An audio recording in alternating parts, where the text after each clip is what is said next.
Rice is such a staple ingredient, and yet so many people fear it. So many people say, I don't know how to make it, it gets too sticky, it gets burnt, how do you make the perfect rice? We're here to tell you. There's a few really simple tips and tricks to get that perfect, fluffy, great consistency.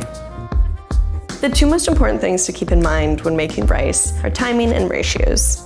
If you cook it too short, it can be hard, and if you cook it for too long, it can just be gummy and mushy. No one wants that. In regards to ratios, if you have too much water, you can just have really wet rice. And if you don't have enough, you can burn your rice.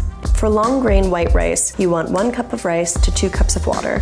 For short grain white rice, you want 1 cup of rice to 1 1/4 cups water. For brown rice, you want 1 cup of rice to 1 3/4 cups water. For whatever type of rice you're making, you're gonna follow a similar process. One tip to help you make the best rice ever is to rinse your rice before cooking it. Rinsing rice helps remove any extra starch. If you're short on time, you can skip this step, but it's a foolproof way to help you get really fluffy, beautiful rice. Some people rinse the rice until the water runs clear. A good method to go by is just rinsing it 3 times. First, I'm going to add the rice and the water and a pinch of salt, totally optional, but it'll give it some extra flavor, and bring it to a boil over high heat. Once the water begins to boil, give it a stir, put the lid on, and turn the heat down to simmer, which is the lowest heat there is.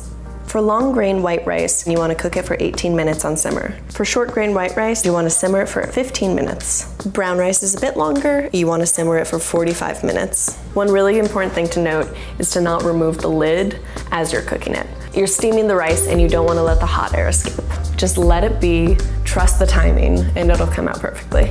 Pro tip, once you remove the pot from the heat, let it steam for an additional 5 to 10 minutes with the lid on, and that's another way to ensure you get really fluffy, beautifully cooked rice. Again, if you're short on time, you can skip this step, but we're trying to get you the best rice possible. It's worth the extra 5 to 10 minutes to get really fluffy rice. Long grain white rice is perhaps the most common rice, at least in America. You can use it for side dishes, pilaf, salads, or just on its own with a protein. Short grain white rice is typically used for sushi, puddings, paella, risotto, and sticky rice. Brown rice is considered to be a healthier option than white rice. It has more fiber, iron, and vitamin B.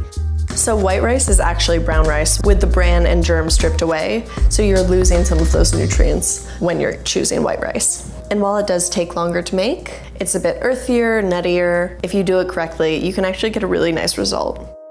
Now that you know how to make a really simple pot of rice, we're going to show you how to upgrade it with a few super simple tips and tricks. So first, add olive oil over high heat in the pan. Next up, add shallots, or you can swap this out with any other allium. You could use onions, scallions, garlic, anything that's going to give it a bit of flavor. Cook the shallots for 30 seconds to a minute until it's aromatic and golden brown. Then add the rice.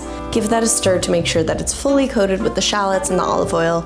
You only need to do this for about 30 seconds. So right now you're just toasting the rice. That's a really easy way to add some extra nutty flavor. Then add a splash of white wine. This is totally optional. The alcohol burns off and it's just a really nice way, again, to add flavor. You can also swap water for stock. Vegetable stock, chicken, beef, whatever you want to use. And again, a pinch of salt will go a long way. So from here, the process is the same. You'll get a really flavorful result without spending too much extra time. The thing is, you can mix and match with what you want to add to upgrade your rice. It's a really easy way to trick your friends into thinking you're extra fancy. It's true, they're gonna love it.